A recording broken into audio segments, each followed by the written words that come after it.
I think it's important to really talk about balance and what does it really mean. So very rarely in life are you going to have balance. I think that the whole goal of life is to be unbalanced so you can achieve balance. But you have to be unbalanced at a certain point to achieve balance. So this isn't theory. In 2015, I was on the couch in my parents' house. Things wasn't going good for me. But that was an opportunity for me to stay up till 2 o'clock, 3 o'clock in the morning and really master social media. Taught myself how to edit a variety of different things where I was just playing around with apps. Mike would give me a suggestion about this app, and then I would take 3 hours to learn the app and then make content and then do this. I had a career as a financial advisor that I had to do from 9 to 5 or longer.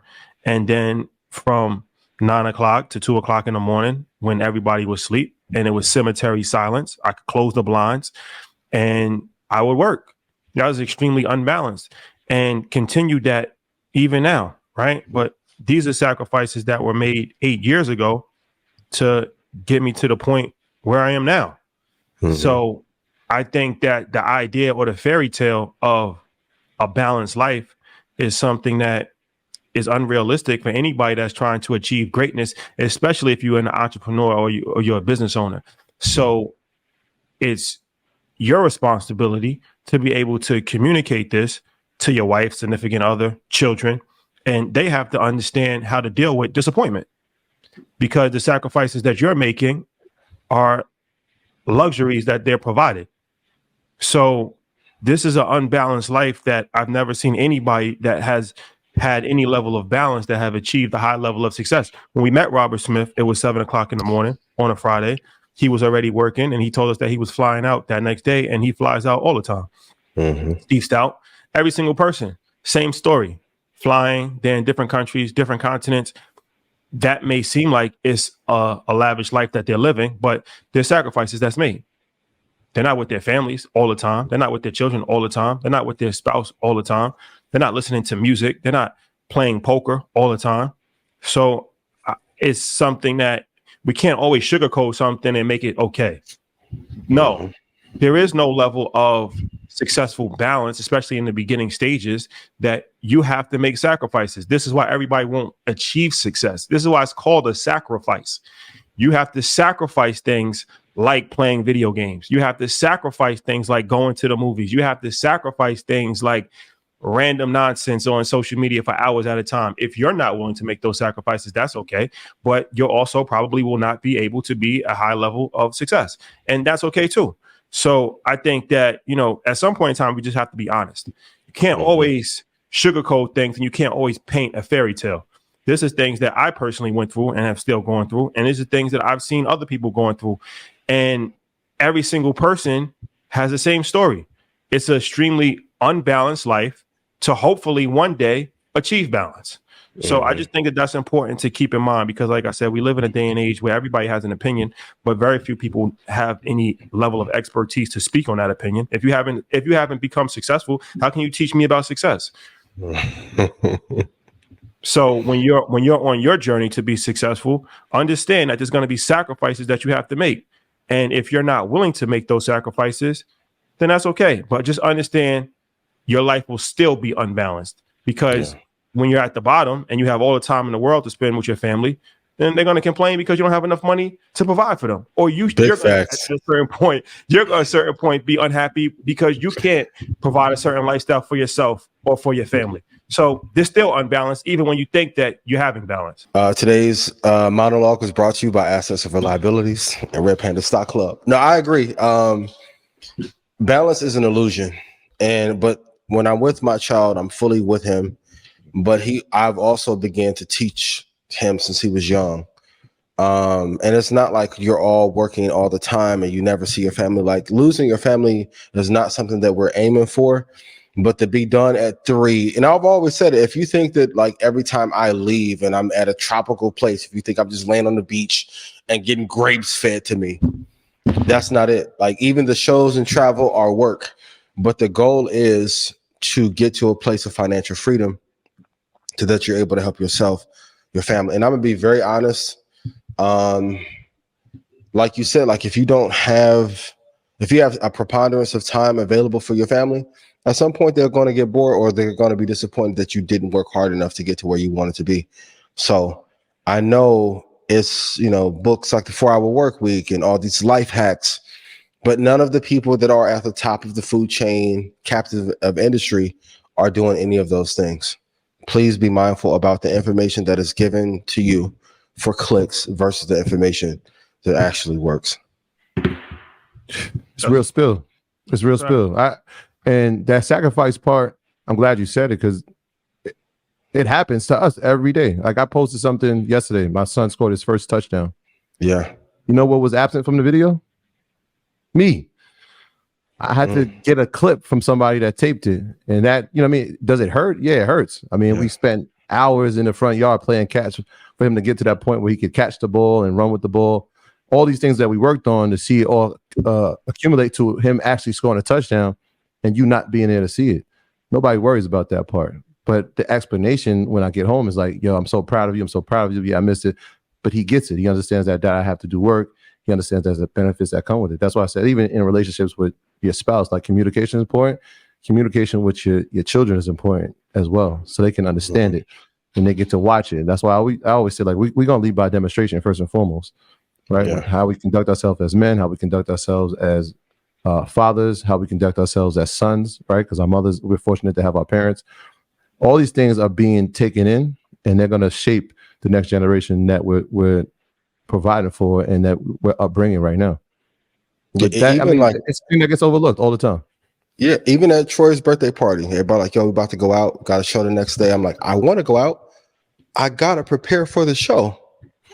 This Invest Fest, this was the first year I was out. And even the promoter was like, bro, I know you ain't going to show up, but if you can just sing your people. I'm like, no, you're paying me to come. I'm going to come. I'm not going to just flake out on you. I think we have to put, even when I made the comment on Zoe's show, hey, stay in the house 5 years. People like, man, no way in hell I can do that. Da, da, da. The choice is you can either sacrifice. I ask them all the time whenever we out, hey, man, I don't even know how you do this. Because a lot of times you get to see the end product. You don't get to see the build up that it takes to just even do this show. Every time I'm getting out of the Uber, like, what do you have in here, body? I'm like, I got to take the equipment just in case something happens. And they're like, hey, got to record something on Wednesday or schedule change. You never know. Always be prepared. But I notice the people that are most prepared are the ones that end up taking advantage. We're about to be in 2024. Technically, the market has been down since 2019. I ask them every week, how many people started the show and their show fell off just because they wouldn't be consistent? Yeah. And then also it's like one of these things where, like I said, your goal might not be to be a millionaire or to have financial freedom. That's okay. But just understand that it's not a balance. You can't say, well, I'm just providing for my family. Like somebody at some point in time, somebody's going to argue. Somebody's not going to be happy because I've seen it. Financial hardship causes issues. This is not a debatable fact. It causes resentment. It causes issues. It causes internal problems. So just understand that you're choosing a certain level of imbalance. You might have all the time in the world. You might have you're playing all the video games. You're going to every game. You're going to all the soccer games. You're coaching. That's a blessing. It's going to come a time when the money is going to be an issue. The money is going to be an issue. The issue. Here's the test. Tell your girl right now, I lost all my money listening to Ian, and you got to pay all the bills for the next 8 months, and see what the response is. And she'll do it. And like I said, not gonna go well. There's a lot of women that are paying bills. That's the head of the household. And they'll do it. Watch how they talk to the man. To you. Watch how you talk to you. No, I'm not. This is real. This is fact. This is factual. Watch how they talk to you, like and watch how the roles will reverse as far as watch how they talk to a man that is providing everything for them. I'm not saying that you have to provide everything. I'm just using this as a case study because I've seen both sides of it. I've seen how men get talked to that provide everything. I see how men get talked to that provide nothing. I see it. There's always exceptions to the rules. I get it. But I'm telling you, this is a 100% fact. so it just is what it is. And sync. What you want me to lie to you? That's what I'm saying. Like at some point in time, Bye. we just heard Magic John. Shout out to Magic. He's 65 years old, damn near probably on his way to become a billionaire. He talking about he wakes up at 4 o'clock in the morning now. 4 o'clock in the morning, goes to bed at 10 o'clock. An hour of lifting weights, an hour of cardio, takes a shower, eat breakfast, then he's in the office. They segmented. He said, you know, my wife understands. I'm not home. I'm on the road. I'm doing this. Is somebody who is one of the greatest basketball players of all time. Mm-hmm. One of the greatest entrepreneurs of our generation, definitely from our culture, has done tremendous things. Like I said, probably up around $500 million, something like that. Keep going. And this is the level of discipline that he is displaying. This is the work ethic that he's displaying. Michael Jordan, I tell this story all the time. I met a guy, and he was like, when Michael Jordan was on the Wizards, mind you, this is the end of Michael Jordan's career. After he's already been established as the greatest of all time and all of these different things. And there was a rumor that the building that the guy was staying in, Michael Jordan would go there to train in the morning. So the guy comes at 7 o'clock in the morning with his son because he was like, I want to see Michael Jordan. And he waited for 15 minutes. He didn't see Michael. So he asked the guy, he said, I heard Michael Jordan trains here. I wanted to come early with my son. Like, do you know what time he'll be coming? He said he left. He was here for 3 hours and he left. Mm-hmm. This is the level of discipline, dedication, determination, and unbalance. When I saw Floyd Mayweather running at 12 o'clock at night, this is unbalanced, not balanced. It's not normal. Yep.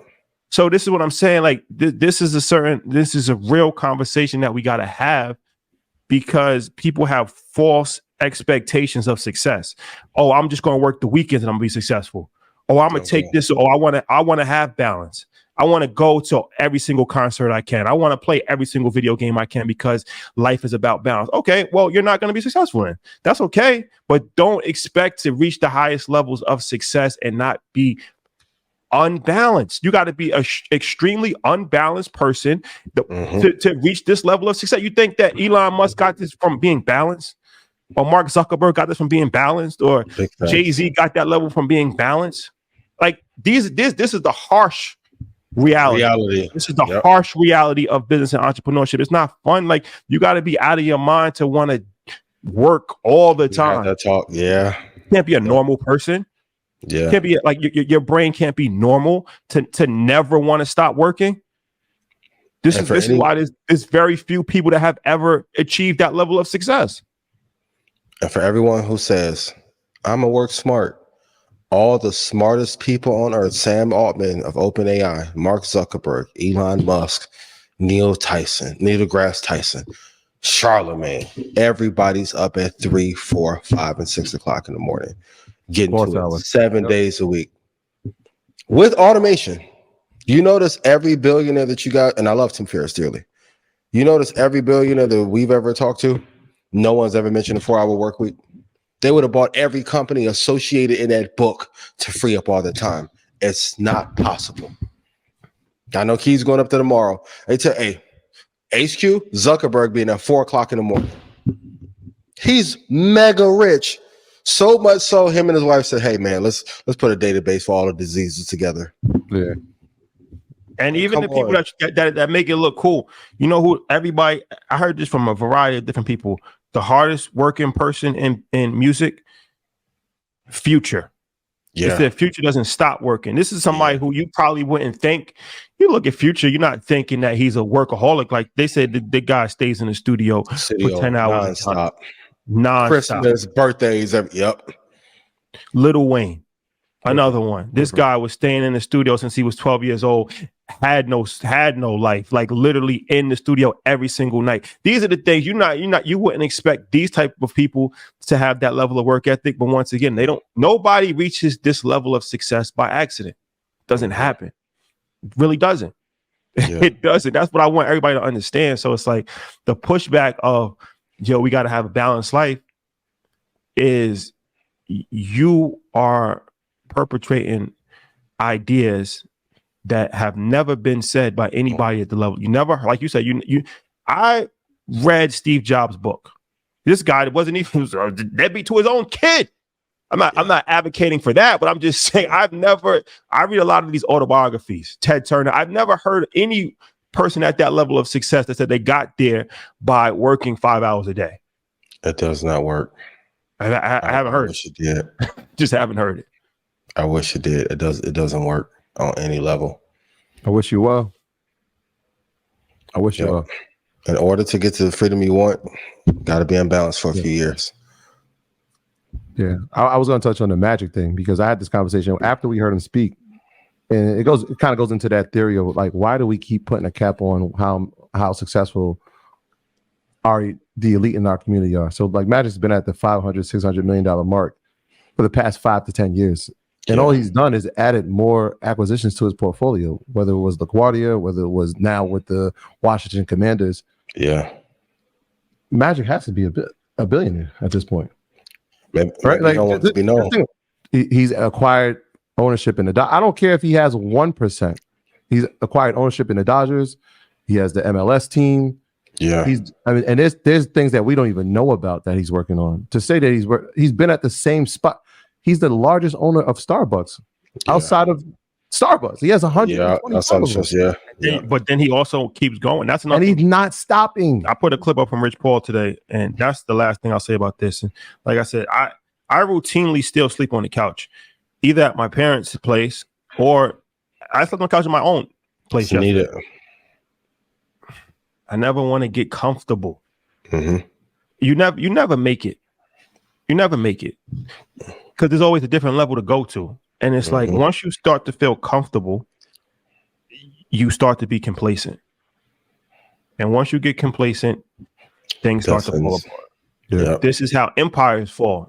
Empires fall because I say kings get dethroned because of their negligence. Once you start to feel like you made it and you could just go on a holiday every single week and you could sleep in and you got such a nice mattress. They said hard times lead to great men, soft times lead to soft men. Like, it's not meant.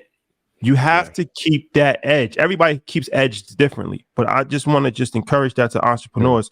When you get to the point where you can buy a Rolex, when you get to the point where you can have a luxury car, don't let your foot off the gas. Once you let your foot off the gas, you might not get an opportunity again. So, you know what I'm saying? It's the Steph Marbury said that. Right? He's like, it's the second that I'm not working on my craft, somebody is watching me and trying to take my spot. So you got to wake up with that mentality, right? Every day that I'm not working, somebody else is, because it's the truth. Somebody right now is watching. I can do this better than them. In fact, they did it first. Here's how I can make it better. Right? That is the mentality of the people that are watching you. So you have to wake up with that type of mindset. We're like, all right, if I'm not working, somebody's trying to get better. I got to get better. I got profit margin on everybody copying not going that well though. Yeah, well, we know that, but how do I get better? How do I get better today? Right? Like, hello. We used to wake up every day. I would walk into school and they're like, good morning. Today's gonna be a great day. How do you know? Because we have the opportunity to be better than we were yesterday. Yeah, that's how I know. Yeah, we here.